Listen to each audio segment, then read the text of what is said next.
Cricket केवल एक खेल नहीं है, बल्कि भावनाओं, उम्मीदों, संघर्षों और खेल भावना का संगम है। जब मैदान पर कोई ऐसी घटना घटती है जो दर्शकों के मन को छू जाती है, तो उसका प्रभाव केवल उस मैच तक सीमित नहीं रहता, बल्कि लंबे समय तक चर्चा का विषय बन जाता है। हाल के समय में गुजरात टाइटंस, जीटी और युवा बल्लेबाज वैभव से जुड़ी एक घटना ने क्रिकेट प्रेमियों के बीच ऐसी ही बहस को जन्म दिया। कई लोगों का मानना है कि गुजरात टाइटंस ने वैभव के खिलाफ बॉडी लाइन गेंदबाजी करके अनुचित हरकत की थी और आज टीम जिस तरह के परिणामों का सामना कर रही है, वह उसी का परिणाम या श्राप है। हालांकि खेल और तर्क की दृष्टि से श्राप जैसी कोई वास्तविक अवधारणा नहीं होती, लेकिन खेल प्रेमियों की भावनाओं में इसका एक अलग महत्व होता है। यही कारण है कि जब कोई टीम या खिलाड़ी किसी विवादित घटना का हिस्सा बनता है और बाद में उसे हार का सामना करना पड़ता है, तो लोग उसे कर्मफल या खेल का न्याय मानने लगते हैं। वैभव एक युवा और प्रतिभाशाली खिलाड़ी के रूप में उभर कर सामने आए हैं। उनकी निडर बल्लेबाजी और आत्मविश्वास ने क्रिकेट प्रेमियों का ध्यान अपनी ओर आकर्षित किया।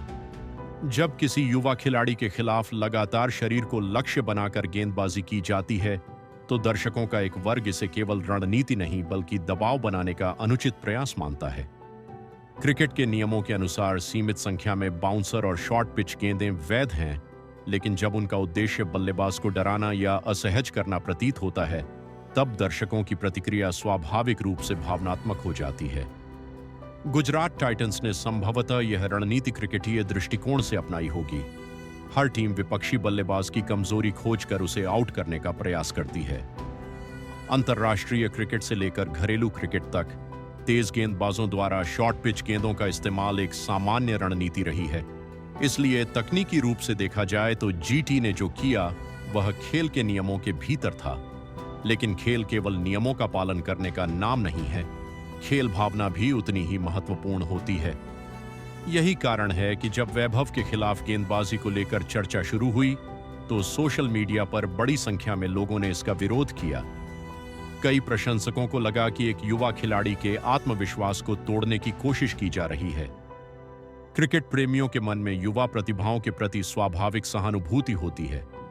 जब कोई नया खिलाड़ी साहसपूर्वक खेलता है, तो दर्शक उसे आगे बढ़ते हुए देखना चाहते हैं। इसलिए वैभव के समर्थन में भावनात्मक माहौल बनना स्वाभाविक था। इसके बाद यदि गुजरात टाइटंस को हार का सामना करना पड़ा या टीम अपेक्षित प्रदर्शन नहीं कर सकी, तो लोगों ने इन दोनों घटनाओं को आपस में जोड़ना शुरू कर दिया। भारतीय समाज में कर्म और न्याय की अवधारणा गहराई से जुड़ी हुई है। लोग मानते हैं कि अच्छे कर्म का अच्छा और बुरे कर्म का बुरा परिणाम मिलता है। इसी सोच के कारण कई क्रिकेट प्रेमियों ने कहना शुरू कर दिया कि जीटी आज उसी घटना का श्राप भुगत रही है। लेकिन यदि हम खेल विश्लेषण की दृष्टि से देखें, तो किसी टीम की हार के पीछे कई कारण होते हैं। बल्लेबाजों का खराब प्रदर्शन, गेंदबाजों की लय में कमी, गलत रणनीति, दबाव में निर्णय लेने की क्षमता, विपक्षी टीम का उत्कृष्ट प्रदर्शन और परिस्थितियों का प्रभाव, ये सभी कारक किसी भी मैच का परिणाम तय करते हैं। किसी एक घटना को बाद की हार का सीधा कारण मानना उचित नहीं होगा। फिर भी खेलों में भावनाओं की अपनी शक्ति होती है। जब दर्शक किसी टीम के व्यवहार से असहमत होते हैं, तो वे उस टीम की हार को नैतिक न्याय के रूप में देखने लगते हैं। यही कारण है कि इतिहास में भी कई बार ऐसी घटनाएं हुई हैं जब किसी विवाद के बाद टीम की हार को लोगों ने कर्म का फल कहा। यह वैज्ञानिक या तर्कसंगत विश्लेषण नहीं होता, बल्कि खेल के प्रति लोगों की भावनात्मक प्रतिक्रिया होती है। क्रिकेट का सौंदर्य भी इसी में है कि यह केवल आंकड़ों और स्कोर बोर्ड का खेल नहीं है। इसमें सम्मान, खेल भावना और प्रतिद्वंद्वी के प्रति आदर भी उतना ही महत्वपूर्ण है। एक टीम जीत सकती है, लेकिन यदि वह दर्शकों का सम्मान खो देती है, तो उसकी जीत भी फीकी लग सकती है। दूसरी ओर कोई खिलाड़ी हारकर भी लोगों के दिल जीत सकता है। वैभव के मामले में भी यही देखने को मिला। उनकी जुझारू मानसिकता और साहस ने उन्हें लोगों का प्रिय बना दिया। अंततः यह कहना कि गुजरात टाइटंस सचमुच किसी श्राप का सामना कर रही है, तथ्यात्मक रूप से सही नहीं होगा। लेकिन यह अवश्य कहा जा सकता है कि वैभव के साथ हुई घटना ने क्रिकेट प्रेमियों के मन में गहरी छाप छोड़ी है। जब भी जीटी को हार मिलती है, बहुत से प्रशंसक उस घटना को याद करते हैं और उसे नैतिक न्याय के रूप में देखते हैं।